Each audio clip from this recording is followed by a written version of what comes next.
নমস্কার বন্ধুরা, কেমন আছো সবাই? আশা করি ভালো আছো, সুস্থ আছো। আমিও খুব ভালো আছি, দারুণ আছি। আবারও চলে এসেছি নতুন একটা দিনে নতুন একটা ভিডিও নিয়ে। আমি শ্রাবণী, আমার ডেথ শ্রাবণী চ্যানেলে তোমাদের সবাইকে স্বাগত। সনাতন হিন্দু ধর্মানুসারে মাঘ মাস হলো দশম মাস। মাঘ মাসকে পুণ্যতারা মাসও বলা হয়ে থাকে, কারণ পৌষ মাসের সংক্রান্তির পরে যখন মাঘ মাস পড়ে তখন দেবতাদের উত্তরায়ণ শুরু হয়। তাই এই মাসে ধর্ম, কর্ম, দান, ধ্যান, জপ, তপ, ব্রতের বিশেষ গুরুত্ব রয়েছে। আজকের ভিডিওর মাধ্যমে আমরা জানব মাঘ মাসের অমাবস্যা তিথি, যা মৌনী অমাবস্যা নামে পরিচিত, সেই মৌনী অমাবস্যা তিথি কী এবং এই অমাবস্যা তিথিতে গঙ্গা স্নানকে এত গুরুত্ব দেওয়া হয়েছে কেন, এবং এর পূর্ণাঙ্গ সময়সূচি। আশা করি ভিডিওটি ভালো লাগবে, তাই স্কিপ না করে পুরো ভিডিওটির সাথে এবং অবশ্যই আমার সাথে থাকার অনুরোধ রইল। আমাদের সনাতন হিন্দু ধর্মের ক্যালেন্ডার অনুযায়ী বছরে 12টি পূর্ণিমা এবং 12টি অমাবস্যা তিথি পড়ে। পূর্ণিমা তিথি যেখানে সত্যনারায়ণ ব্রত, শ্রী শ্রী মা লক্ষ্মী ব্রত, গোপালের পুজোর ব্রত বিশেষভাবে প্রসিদ্ধ, অন্যদিকে তেমনি অমাবস্যা তিথি পবিত্র নদীতে স্নান, দান, ধ্যান, পিতৃপুরুষদের উদ্দেশ্যে তর্পণ, শ্রাদ্ধ, পিণ্ডদানের জন্য বিশেষ গুরুত্বপূর্ণ। মাঘ মাসের অমাবস্যা তিথির নামকরণ করা হয়েছে মৌনী অমাবস্যা, কারণ এই অমাবস্যা তিথিতে মৌন ব্রত পালন করতে বলা হয়ে থাকে। কারণ মৌনী অমাবস্যার এই মৌনী শব্দটি এসেছে সংস্কৃত মৌন শব্দ থেকে, যার অর্থ নীরবতা। মাঘ মাসে এই অমাবস্যার দিনে লোকেরা গঙ্গা স্নান করে থাকেন, কারণ গঙ্গা হলো সবচেয়ে পবিত্র নদীর মধ্যে অন্যতম।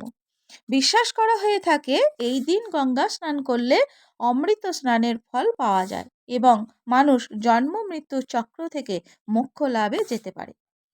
এই অমাবস্যা তিথিতে নীরবতা পালন, জপ, তপ এবং গঙ্গা স্নানের বিশেষ মাহাত্ম্য আছে। মানুষ অমাবস্যার দিনে সূর্যোদয়ের আগে গঙ্গা নদীতে স্নান করেন। বিশ্বাস করা হয়ে থাকে এই দিন গঙ্গা স্নান করলে আমাদের জীবনের বহু ক্ষেত্রে বিশেষ ফল লাভ হয়ে থাকে এবং যাদের গ্রহদোষ থাকে তাদের কেটে যায়। মাঘ মাসের অমাবস্যায় গঙ্গা স্নানের পরে গুড়, তিল, আটা এই সকল বস্তু দান করা যেতে পারে এবং এছাড়াও কম্বলও আপনারা দান করতে পারেন। গঙ্গা স্নান হিন্দু ধর্মের সবচেয়ে পবিত্র স্নানের মধ্যে অন্যতম। বলা হয়ে থাকে দেবতা এবং অসুররা যখন একসঙ্গে সমুদ্র মন্থন করেছিলেন, তখন ভগবান ধন্বন্তরী অমৃত কলস নিয়ে সমুদ্র থেকে বেরিয়ে আসেন। এই অমৃত কলস পাওয়ার জন্য দেবতা এবং অসুরদের মধ্যে বিরাট বিবাদ শুরু হয়। এদিকে কলস থেকে অমৃতের কয়েক ফোঁটা পড়ে যায় প্রয়াগরাজ, হরিদ্বার, উজ্জয়িনী এবং নাসিকের মতো জায়গায়। ফলে গঙ্গার পবিত্র জলকে সেটি আরও পবিত্র করে তোলে। অমৃতের কারণে এই নদীগুলি হয়ে ওঠে অমৃত সমান। এই কারণে পূর্ণিমা, অমাবস্যা এবং বিশেষ বিশেষ তিথিতে হিন্দুরা এই পবিত্র নদীতে স্নান করতে আসেন। বিশেষ করে গঙ্গা স্নানের একটি বিশেষ মাহাত্ম্য রয়েছে যুগ যুগ ধরে। হিন্দুদের কাছে এই মাঘ মাস হলো একটি গুরুত্বপূর্ণ মাস। তাই এই সময় মানুষেরা নদীতে স্নান করে নিজেদের পাপ ধুয়ে পবিত্র হয়। মাঘ মাসের অমাবস্যাকে মৌনী অমাবস্যা বলা হয়ে থাকে। অশ্বমেধ যজ্ঞ করলে যে পরিমাণ পুণ্য লাভ করা হয়, এই দিন গঙ্গা স্নানে তার অধিক পুণ্য অর্জন করা সম্ভব বলে মনে করা হয়। এর পাশাপাশি এই দিন যে যার সাধ্যানুসারে দান অবশ্যই করবেন। সঙ্গমে স্নান করলে পুণ্য আরও বেড়ে যায়। যদি নদীতে বা তীর্থস্থানে গিয়ে স্নান করা সম্ভব না হয়ে থাকে, তাহলে বাড়িতে স্নান করে ধর্মাচরণের মধ্য দিয়ে ওই দিনটি অতিবাহিত করা অবশ্যই উচিত। এই দিন মনোব্রত ধারণ করে জপ মন্ত্র পাঠ করতে হয় এবং পূজা অর্চনার মধ্য দিয়ে দিনটি অতিবাহিত করতে হয়।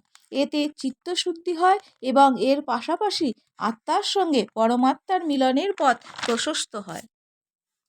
মৌন এবং সংযম পালন করা হয় এই অমাবস্যার বিশেষ গুরুত্ব। মৌন অমাবস্যার রাতে ভুল করেও নির্জন স্থানে বা শ্মশানে একা যাওয়া ঠিক নয়। মনে করা হয় এর অন্যথা করলে প্রচুর নেগেটিভ এনার্জি আপনার জীবনের উপর খারাপ প্রভাব ফেলতে পারে। এই দিন বেলা করে ঘুম থেকে না উঠে সকাল সকাল ঘুম থেকে উঠে পড়ুন এবং কাউকে কিছু না বলে জলে কালো তিল ফেলে স্নান করা উচিত।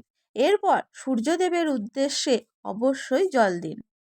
সে মৌন অমাবস্যার দিন কোনো রকম বিবাদে জড়াবেন না, কাউকে কোনো খারাপ কথা বলবেন না, কারোর সাথে ঝগড়া করবেন না, অন্যথা হলে আপনার ক্ষতি হতে পারে।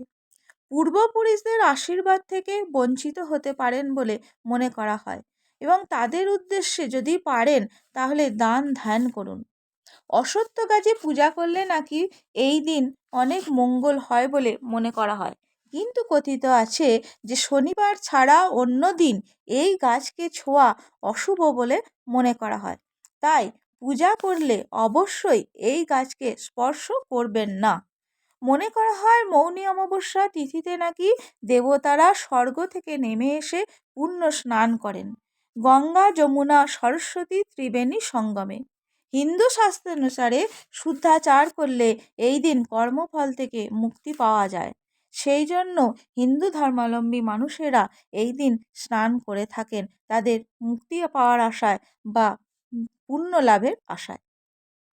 বলা হয়ে থাকে এই পুণ্যতিথিতে মৌনব্রত পালন করলে জীবনের সমস্ত আকাঙ্ক্ষা এবং মোহ কেটে যায়, ইন্দ্রিয়কে নিজের অধীনে রাখা যায়। এই তিথিতে উপোস করতে না পারলে নিরামিষ খেয়ে মৌনব্রত অবশ্যই পালন করুন। এই অমাবস্যা তিথিতে চন্দ্র দেবতা অদৃশ্য অবস্থায় থাকেন, অর্থাৎ তাকে দেখা যায় না। সেই কারণে যে কোনো সামাজিক শুভ অনুষ্ঠান অমাবস্যা তিথিতে করা হয় না। অমাবস্যা তিথিতে ব্রহ্ম মুহূর্তে অর্থাৎ সূর্যোদয়ের আগে ঘুম থেকে উঠে পড়ার চেষ্টা করুন। এই দিন পূর্ণ নিরামিষ আহার গ্রহণ করুন এবং ছোলার ডাল, মুসুর ডাল এই ধরনের খাবারও খাবেন না। এই দিন চাল, গম এই ধরনের খাদ্যশস্য কিনবেন না এবং কোনো রকম ক্ষৌরকর্মের কাজ একদমই করবেন না, এতে আপনার ক্ষতি হতে পারে। এবং এই দিন ভুলেও তুলসী গাছের পাতা ছিঁড়বেন না, এতে নারায়ণ এবং মা তুলসী দুজনেই ক্ষুব্ধ হন। এবারে জানবো মাঘ মাসের মৌনী অমাবস্যার পূর্ণাঙ্গ সময়সূচি এবং স্নান ও দানের পূর্ণ সময় কখন থাকছে। মাঘ মাসের কৃষ্ণপক্ষের অমাবস্যা তিথি শুরু হবে ইংরেজি 28শে জানুয়ারি 2025, বাংলা 14ই মাঘ 1431 বঙ্গাব্দ মঙ্গলবার সন্ধে 7টা 35 থেকে এবং এই তিথি থাকবে পরের দিন অর্থাৎ ইংরাজি 29শে জানুয়ারি 2025, বাংলা 15ই মাঘ 1431 বঙ্গাব্দ বুধবার সন্ধে 6টা 5 পর্যন্ত। 2025 সালে উদয় তিথি অনুযায়ী মৌনী অমাবস্যা পালিত হবে ইংরাজি 29শে জানুয়ারি, বাংলা 15ই মাঘ বুধবার। মৌনী অমাবস্যায় স্নান ও দানের শুভ সময় শুরু হবে ব্রহ্ম মুহূর্ত থেকে অর্থাৎ সূর্যোদয়ের আগে থেকেই, অর্থাৎ ভোর 5টা 25 থেকে 6টা 18 পর্যন্ত। এই দিন রাত 9টা 22 পর্যন্ত সিদ্ধিযোগ থাকবে। অমাবস্যায় ব্রত, উপবাস এবং নিশি পালন করা হবে ইংরাজি 28শে জানুয়ারি 2025, বাংলার 14ই মাঘ 1431 বঙ্গাব্দ মঙ্গলবার। আজকের ভিডিওটা এখানেই শেষ করছি। এতক্ষণ আমার থেকে থাকার জন্য অসংখ্য অসংখ্য ধন্যবাদ। আশা করি ভিডিওটি ভালো লেগেছে। যদি ভালো লেগে থাকে তাহলে লাইক, কমেন্ট, শেয়ার করে আমার পাশে থাকার অনুরোধ রইল। আমার চ্যানেলে যারা নতুন বন্ধু আছো, চ্যানেলটিকে ভিজিট করছো, তারা এখনও সাবস্ক্রাইব করোনি, তারা সাবস্ক্রাইব করে পাশে থাকা অল বাটনটা অন করে রেখো, যাতে আমি যখনই কোনো নতুন ভিডিও আপলোড করব সেটা তোমাদের কাছে আগে চলে যাবে এবং তোমরা সেটাতে দেখে নিতে পারবে। আজকের জন্য বিদায় নিচ্ছি, দেখা হবে পরের একটা ভিডিওয়। ততক্ষণ তোমরা সুস্থ থাকবে, ভালো থাকবে।